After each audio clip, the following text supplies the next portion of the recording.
Waraanni mootummaa godina Shawaa kibba lixaa aanaa Wanciitti gandoota baadiyyaa keessa naanna'uun qonnaan bultoota ukkaamsee hidhaa jiraachuun dhaga'ame. Jiraataan aanaa Wancii tokko raadiyoonii Dirree Shaggaritti akka himanitti waraanni mootummaa amajjii tokko bara 2023 aanaa Wancii gandoota Soqolee Qaaqee fi Wandoo Xaalfam keessatti qonnaan bultoota maqaan isaanii wal duraa duubaan obbo Ashoo Gammachuu fi obbo Taarikuu Kabaa jedhaman mana jireenya isaanii keessaa qabuun mana hidhaatti darbateera. Qonnaan bultoonni kunneen hojii qonnaatiin maatii isaanii jiraachisuuf dhama'uu malee qaama siyaasaa kam waliinuu hariiroo qabaachaa akka hin turres maddi kun ragaa bahu. Waraanni mootummaa maqaa seeraa fi heera kabachiisuutiin uummata keessatti bobba'ullee seera kabachiisuun hafee ofumaayyuu seera silaa kabajee kabachiisuun irra malu cabsaa jiraachuu kan himan maddi keenya gochaan waraanichaa ijaan arguu uummata Oromoo ajjeeffachuusaa kan mirkaneessudha jedhan. Waraanichi nama fedhe ajjeesuu fi mana hidhaatti darbachuun dararuu akka mirgaatti ilaalaa jiraachuu maddi kun himanii obbo Ashoon sababa ilmi isaanii Tokkummaa Ashoo waraana bilisummaa Oromootti makamuun shakkameef qofa ukkaanfamanii hidhamuu dubbatu. Qonnaan bulaan obbo Taarikuu Kabaas bifuma fakkaatuun waraana bilisummaa Oromoo waliin hariiroo qabdu jedhamuun ganda Wandoo Xaalfam keessaa ukkaanfamanii mana hidhaatti darbatamuu eeran. Namni tokko dhalatee waggaa 18 ol taanaan to'annoo maatii jalaa bahee dhimma isaa ofiin murteeffachuu akka danda'u heeraa fi seera biyyattiitiin tumamuusaa kan eeran namni kun haa ta'u malee waraanni mootummaa seera da'oo godhatee sababa ilmaan keessantu bosona keessa jira jedhuun maatii fi firoota miseensota waraana bilisummaa Oromoo badii tokko malee dararaa jiraachuu ifoomsan.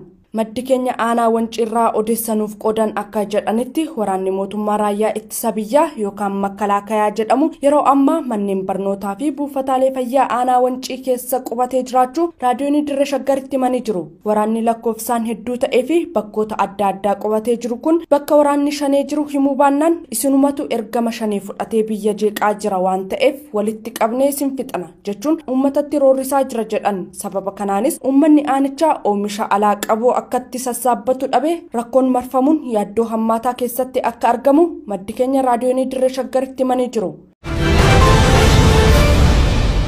Mootummaan Bilxiginnaa godina Shawaa lixaatti aanaalee muraasa keessatti kutaalee waraanaa lama bobbaasuun jiruu fi jireenya uummataa goolsisaa jiraachuu maddeen dubbatan. Maddeen godinicharraa raadiyoonii Dirree Shaggariif odeessaalee gumaachan akka jedhanitti mootummaan Bilxiginnaa muddee 26 bara 2022 irraa jalqabuun kutaalee waraanaa yookaan kifla xoorii waraana isaa raayyaa ittisa biyyaa lama aanaalee godina Shawaa lixaa muraasa keessatti bobbaasuun bahaa fi gala akkasumas jiruu fi jireenya uummataa danquun jireenya isaarratti yaaddu ulfaataa uumee jira.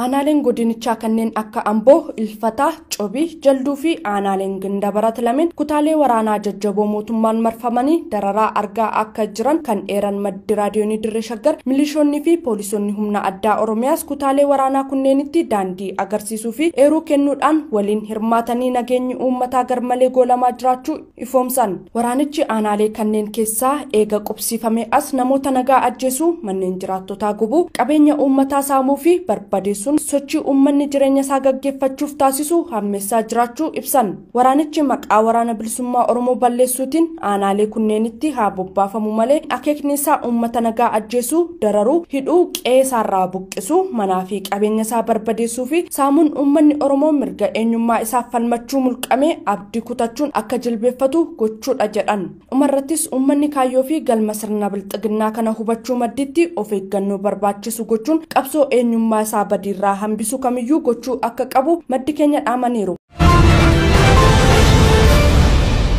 Waraanni mootummaa maqaa waraana bilisummaa Oromoo loluutiin baddaa fi gammoojjii godina Shawaa lixaa keessatti bobbaafame ifaan ifatti qabeenya uummataa saamaa jiraachuu jiraattonni himan. Odeessaaleen aanaalee aanaa Amboo, Ilfataa fi Cobiirraa arganne akka mirkaneessanitti guyyoota muraasaa asitti waraanni mootummaa hawaasa doorsisuun qabeenya uummataa kanneen akka horii gaafaa, re'oota, hoolota, midhaanii fi qarshii saamaa jira. Maddeen akka ragaa bahanitti waraanni mootummaa kun muddee 30 bara 2022 aanaa Ilfataa ganda Hoofuu re'oota 30 fi horii gaafaa 5 uummata jalaa saamuun qalatee nyaateera. Dabalataanis muddee 31 bara 2022 aanaa Amboo ganda Kaarraa jedhamutti qonnaan bulaa obbo Toleeraa Baacaa jedhaman jalaa midhaan gosa garaagaraa kuntaala 8 saamuun mana isaanii ibiddaan barbadeessuu maddeen keenya ibsaniiru. Waraana mootummaa magaalaa Cobiirraa gara ganda Mata Qomaatti deemaa turee fi waraana bilisummaa bilisummaa Oromoo gidduutti amajjii tokko bara 2023 lolli gaggeeffamee turuu kan eeran maddi keenya waraanni mootummaa aarii lolicha irratti salphina gonfate ummatatti garagaluun qabeenya ummataa saamurratti bobba'uusaa ibsan. Waraana bilisummaa Oromootiin haleelamee ummata irratti haaloo bahuun kan beekamu waraanni mootummaa Bilxiginnaa kaleessa amajjii 2 bara 2023 aanaa Cobii ganda hidhee doorii keessatti qonnaan bulaa obbo Gurmaa Daksiisaa jedhaman jala mana isaanii caccabsuu madditti loon gaafaa 5 saamuun gara mooraa qubateetti geeffachuun beekameera.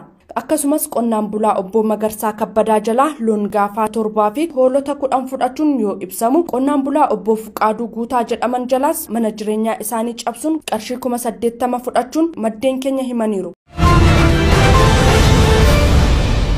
Jaarmiyaan hawaasummaa hangaftichi Oromoo waldaan walgargaarsaa Maccaa fi Tuulamaa adeemsa isaa gara fuulduraa irratti miseensotaa fi deeggartoota isaa waliin mari'achuuf yaamicha walgahii taasiseera. Waldichi xalayaa amajjii tokko bara 2023 baaseen akka beeksisetti namoonni akeekaa fi kaayyoo waldaa Maccaa fi Tuulamaa deeggaran hundi adeemsa egeree waldaan Maccaa fi Tuulamaa hordofuu malu irratti akka mari'ataniif kabajaan affeereera. Xalayaan affeerraa marii hawaasaa ibsuu fi fuula miidiyaa hawaasummaa pirezidaantii waldichaa obbo Dirribii Damsee irratti maxxanfame kun akka eerutti jaarmiyaan guddichi umurii waggoota 60 olii qabu Oromoota mataa walitti qabuun jajamu kun eega hundeeffame as waggoota dheeraadhaaf sirnoota biyyattii bulchaa turaniin cufamaa, gidirfamaa fi cunqurfamaa turuusaa kan beekamudha. Waldichi ammas gara fuulduraatti kaayyoo ganamaa dhaabbateef jabaatee itti fufuudhaaf miseensotaa fi deeggartoota isaa waliin marii gaggeeffachuuf amajjii 15 bara 2023 giddugala aadaa Oromoo magaalaa Finfinneetti argamutti walgahii yaameera. Waldaan Maccaa fi Tuulamaa seenaa hojii isaatiin rakkinoota Oromoo irratti aggaamaman adda addaa saba isaarraa mormuu fi cinaa dhaabbachuun kan beekamu yoo ta'u, yeroo OPDO'n magaalaa Finfinnee alagaaf dhiiftee Adaamaatti godaantetti uummata Oromoo hiriira mormii yaamee falmuun teessoo mootummaa Oromiyaa Finfinneetti akka deebi'u taasisuunsaa ni beekama. Waldichi dheenyuma kana haala yeroo Oromoo fi Oromiyaa irratti adeemsifamaa jiru ilaalchisuun ibsa muddee 22 bara 2022 baaseen ajjechaan jumlaa fi garajabina hammaataadhaan humnoota mootummaatiin kallattii adda addaatiin uummata Oromoo irratti raawwachaa jiru hatattamaan akka dhaabbatu gaafachuunsaas kan yaadatamudha.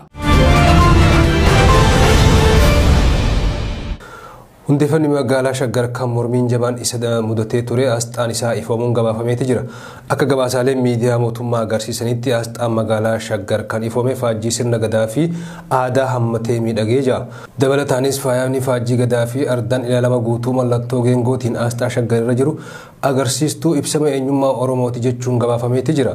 Dhimmicha ilaalchisuun kominikeeshinii mootummaa naannoo Oromiyaa ibsa gabaabaa guyyaa har'aa amajjii 3 bara 2023 baaseen asxaan magaalaa Shaggar faajjii sirna gadaa fi odaa hammatee siimboomuun agarsiistuu ibsa eenyummaa Oromooti jee. Itti fuunis dirree diriirtuu sonaa fi muuda Oromtichaan faayamte magaalaan Shaggar asxaa eenyummees shoora kolbachiistuu ittiin bahattuu ifoomsitee jirti kan jee kominikeeshinii Oromiyaa kun asxichi faajjii sirna gadaa fi odaa hammatee ba'uu ifoomse. Kana malees Shaggar wirtuun siyaasaa fi dinagdeen iddoo argama ardaa jilaa Oromoo gurguddaa ta'e kun misoomtee qaroominaa fi guddummaa Oromoo mul'isuuf qophiirra jiraachuu gabaasa kana keessatti ifoomseeti jira. Dhumarratti ibsi kominikeeshinii mootummaa naannoo Oromiyaa kun maalummaa mallattoo fi hiikaa asxaa magaalaa Shaggar ilaalchisee ibsi dhiyeenyatti kan kennamu ta'uu waajjira bulchiinsa magaalaa Shaggar wabeeffachuun ibseeti jira. Kun kanaan osoo jiru torbaanota dabran keessa hundeeffama magaalaa Shaggar irratti hiriirri mormii dhageeffamaati ture. Haaluma kanaan jiraattonni aanaa sabbataa hawaasa hundeeffamuun magaalaa Shaggar fedhii uummataa kan hin eeynee fi hawaasa gargar kan qoodudha jechuun kamisa dabre muddee 28 irraa kaasee hiriira ba'uun mormii qaban ibsaniiti jiran. Magaalaan Shaggar magaalota naannoo Finfinnee, Burraayyuu, Koloboo, Sabbataa, Sulultaa, Laga Xaafoo fi Galaan dabalatee gandoota baadiyyaa hedduu dabalachuudhaan hundaa'uu isaa mootummaan naannoo Oromiyaa dambii hundeeffama magaalaa Shaggar lakkoofsa 233 muraa bara 2015 ji'a onkololeessa 11 bara 2015 akka lakkoofsa Itoophiyaa irraa kaasee hojiirra oolchuun isaa ni yaadatama. Kanaanis miseensota caffee Oromiyaa dabalatee namoonni garaagaraa mormii fi yaaddoo qaban dubbachaa turuun isaanii ni yaadatama. Wallisaan Oromoo beekamaa fi qabsaa'aan mirga dhala namaa Zarihuun Wadaajoo dhibee isa mudateen kan ka'e kaleen isaa lameen hojii dhaabuun gabaafame. Wallisaan gameessi Oromoo kun Zarihuun Wadaajoo dhibamee sirriitti erga galee bubbulus kaleen isaa lamaan hojii dhaabuun erga beekamee ji'a 3 ta'uu BBC maatii isaa wabeeffachuun gabaase. Wallisaan sirboota mirga namaa fi geerarsaan beekamu Zarihuun Wadaajoo waggoota muraasa dabran rakkoo fayyaa isa mudateen bakka adda addaatti yaalamaa kan ture ta'us rakkoon fayyaa walirratti daddabalamaa adeemu haati warraa isaa adde olaantuu gammachuu himteeti jirti. Bardeen gaddarraa irraa ka'ee yaalamaa gidduuttis wayyaati ture. Amma immoo ji'a 6 dura itti cimnaan hospitaala geessinee achitti ciisee wallaanamaa erga ture booda kaleen isaa hojii dhaabuu nutti himan jetti haati warraa Weellisaa Zarihuun Wadaajoo. Erga kaleen isaa hojii dhaabee jedhanii nutti himanii ji'a 3 ta'a onneen isaas xiqqoo rakkoo godhate miilli isaa rasaasaan cabee tures gargar ba'e jechuun rakkoo fayyaa artiist Zarihuun Wadaajoo walitti dabaluudha himan. Waggaa tokko dura yeroo dhukkubsatee ture rakkoon isaa dhibee sombaa fi qaama keessaa akka turetti himame Adaamatti yaalamaa turuu kan yaadatan adde olaantuun amma kaleen isaa lameen hojii dhaabuun cinatti rakkoo onneetis jiraachuudha dubbatan. Bara wayyaanee miila isaarraa rasaasaan rukutamee lafeen cabee turus deebi'ee gargar ba'ee amma danda'ee hin ejjetu jechuunis BBCtti himaniiti jiran.